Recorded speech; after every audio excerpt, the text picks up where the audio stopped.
Hi hello everyone welcome to INCET talk. ఈ రోజు కలికి 2898 ఏడి మూవీ రిలీజ్ అయింది. ఈ మూవీ ఎలా ఉందో ఈ రివ్యూలో తెలుసుకుందాం. Acted by Prabhas, Kamal Haasan, Amitabh Bachchan and director by Nag Ashwin. ముందే చెప్తున్నాను, ఈ మూవీలో స్పాయిలర్స్ ఏమీ రివీల్ చేయట్లేదు. ఈ మూవీ స్టోరీ లైన్ వచ్చేసరికి మనకి ఆల్రెడీ టీజర్ ట్రైలర్ లో రిలీజ్ చేసినట్లే దీపికాను సేవ్ చేస్తూ అమితాబ్ ప్రభాస్ ఉంటారు. ఎందుకు సేవ్ చేస్తున్నారు, అసలు ఆ పుట్టబోయే బిడ్డ వల్ల ఏం జరుగుతుంది అనేదే స్టోరీ లైన్. ఈ మూవీ స్టార్ట్ అవడం ఒక స్మాల్ సాంగ్ తో మైథాలజీ క్యారెక్టర్స్ ని ఇంట్రడ్యూస్ చేస్తూ స్టార్ట్ అవుతుంది. ఒక చిన్న సజెషన్ ఏంటంటే ఫస్ట్ 5 minutes ఎవరు మిస్ అవద్దు, వీలైనంత త్వరగా ఫాస్ట్ గా వెళ్ళడానికి ట్రై చేయండి. Comes to the Prabhas acting బాగానే చేశారని చెప్పాలి. ఆ ప్రభాస్ చేసిన భైరవ క్యారెక్టర్ ని చాలా జోవెల్ గా డిజైన్ చేశారు. ఇప్పటి వరకు మనం సాలార్ లో, ఆదిపుష్ లో సీరియస్ రోల్స్ చూసాం. ఇందులో వచ్చేసరికి కొంచెం దానికి ఆపోజిట్ గా కొంచెం జోవెల్ టచ్ ని అలా యాడ్ చేశారు. దీంట్లో కూడా బాగానే పర్ఫామ్ చేశారు. ఇంకా మిగతా యాక్టర్స్ అమితాబ్, కమల్ హాసన్ వాళ్ళ క్యారెక్టర్ల మేరకు చాలా బాగా యాక్ట్ చేశారు. ఇంకా ఈ సినిమాలో యాక్ట్ చేసిన హీరోయిన్ కూడా దీపికా పదుకొనే చాలా బాగా యాక్ట్ చేశారు. ఈ సినిమాలో మేజర్ రోల్ చేసింది ఈమె. కథ మొత్తం దీపికా చుట్టూనే తిరుగుతూ ఉంటుంది. And comes to the direction, Nag Ashwin చాలా బాగా డైరెక్ట్ చేశారని చెప్పాలి. ఆయనకున్న విజన్ కి, ఆయన క్రియేట్ చేసిన వరల్డ్ కి మనం అప్రిషియేట్ చేయాలి. ఆయన డిజైన్ చేసుకున్న క్యారెక్టర్స్ కానీ, వరల్డ్ బిల్డింగ్ కానీ ఆడియన్స్ ని అట్రాక్ట్ చేస్తూ ఉంటాయి. ఎక్కడ ఆక్వర్డ్ గా అనిపించవు, చాలా బాగా డిజైన్ చేశారు అనిపిస్తుంది. ఇందులో డిజైన్ చేసిన కాశీ, చంబల అండ్ కాంప్లెక్స్, ఈ మూడింటిని యూనిక్ గా డిజైన్ చేశారు.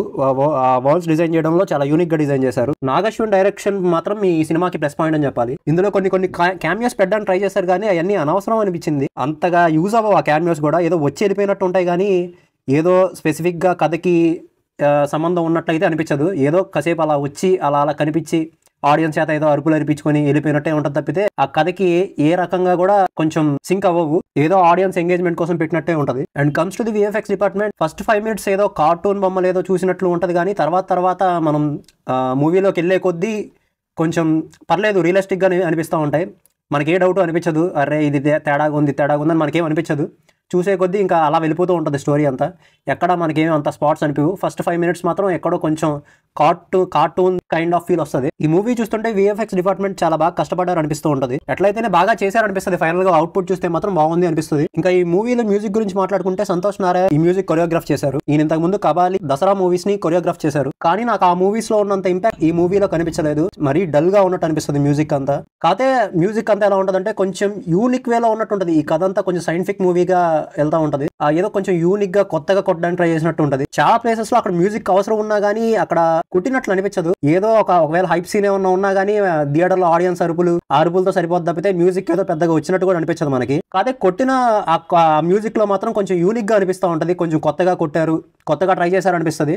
కాదే ఇంకొంచెం మ్యూజిక్ కనుక ఉండుంటే బాగుంటది అనిపిస్తుంది. ఫైట్ సీక్వెన్సెస్ లో వాటిల్లో ఇంకొంచెం ఇంప్రూవ్ చేసుకుంటే బాగుండేదని నా feeling. Comes to the production department, ఈ మూవీ కోసం చాలా గట్టిగానే ఖర్చు పెట్టారని తెలుస్తుంది. ఆ విజువల్స్ గానీ, ఆ ఆర్ట్ డిపార్ట్మెంట్ గానీ, చేసిన ఆ సెట్స్ గానీ మనకి చాలా మంచిగా అనిపిస్తాయి. ఆ సెట్స్ చూస్తుంటే మనకు అనిపిస్తుంది చాలా గట్టిగానే బిల్డ్ చేశారు, చాలా గట్టిగానే ఖర్చు అయిందని. చాలా నీట్ గా ప్రెజెంట్ చేశారు అన్ని సెట్స్ ని. ప్రతి వరల్డ్ లోకి మనల్ని తీసుకెళ్తున్నట్టే ఉంటది కొత్తగా. ఇంకా ఈ మూవీలో ఫస్ట్ హాఫ్ చూసుకుంటే ఏదో లైట్ గా అలా ఫ్లాట్ గా వెళ్తున్నట్టు అనిపిస్తుంది. పెద్ద ఇంపాక్ట్ చేసినట్టు ఏమనిపించదు. ఆ కథ అంతా ఏంటంటే ఇంట్రడక్షన్ తోనే సరిపోతుంది. కథే పర్లేదు, కొంచెం కొత్తగా అనిపిస్తుంది, చూడబుద్ధి అవుతుంది. ఫస్ట్ హాఫ్ లో అంత కథేమి ఉన్నట్లు అనిపించదు. ఆ క్యారెక్టర్స్ బిల్డ్ అవడానికే ఇంటర్వెల్ అయిపోతుంది. ఇంటర్వెల్ తర్వాత నుంచి ఆఫ్టర్ సెకండ్ ఆ కథ కొంచెం స్టార్ట్ అవుతా స్టోరీ బిల్డ్ అవుతా ఉంటది. అప్పుడు ఒక్కొక్కళ్ళ క్యారెక్టర్ డెఫినేషన్స్ బయటపడతా ఉంటుంది. ఎవరెవరు ఏం చేయాలి, ఎవరెవరు ఏం చేస్తారు అనేది తెలుస్తూ ఉంటుంది. సో అలా ఫస్ట్ హాఫ్ మాత్రం వీళ్ళు ఇంట్రడక్షన్ తో సరిపెట్టేసుకున్నారు. సెకండ్ హాఫ్ నుంచి స్టార్ట్ అవుతుంది అసలు కదా. ఇంకా ఫస్ట్ హాఫ్ అలా స్లోగా కంప్లీట్ అయింది అనుకునే లోపు సెకండ్ హాఫ్ తో మన బైరాక్ బౌంటీ వస్తుంది అనమాట. ఆ బౌంటీతో ఏదో హంట్ చేద్దామని చెప్పి ఒక ఫైట్ సెట్ చేస్తారు. ఇంకా ఆ ఫైట్ తో ఒక బైరో యొక్క పవర్, ఆ బుజ్జి యొక్క పవర్ చూపిస్తారు ఆ ఒక ఫైట్ లో. ఇంకా అశ్వత్థామని ఎలా తలబడ్డారు అనేది మొత్తం అక్కడ ఫైట్ లో డిరైవ్ చేసేస్తాడు మొత్తం. ఆ ఫైట్ కొరియోగ్రాఫర్ కూడా చాలా బాగా కొరియోగ్రఫీ చేశారని చెప్పాలి. నాగశ్విన్ డిజైన్ చేసిన ఆ కార్స్ గానీ, ఆ కొత్త వెహికల్స్ కానీ మనకి చాలా కొత్తగా అనిపిస్తాయి. ఆ వెపన్స్ కూడా చాలా సైంటిఫిక్ గా, చాలా ఫ్యూచరిస్టిక్ గా అనిపిస్తూ ఉంటాయి.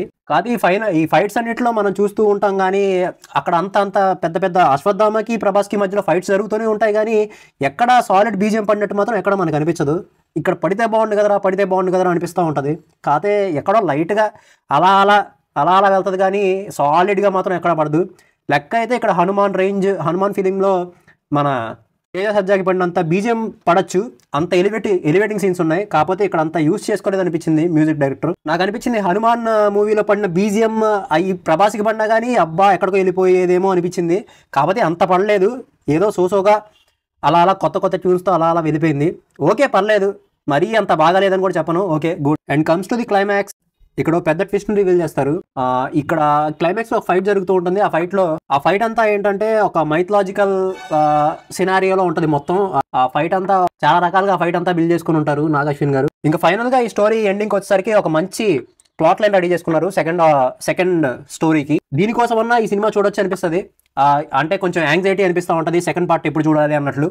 బాగానే మంచి ప్లాట్ అయితే బాగుందనే చెప్పాలి సెకండ్ పార్ట్ కోసం. దీనికి నాగ్ అశ్విన్ యూనివర్స్ అని కూడా ఒక టైటిల్ పడింది లాస్ట్ లో. చూడాలి ఎన్ని పార్ట్స్ వస్తాయో. సినిమా అయితే బాగుంది, తప్పకుండా అందరూ మీ ఫ్యామిలీస్ తో చూడడానికి ట్రై చేయండి.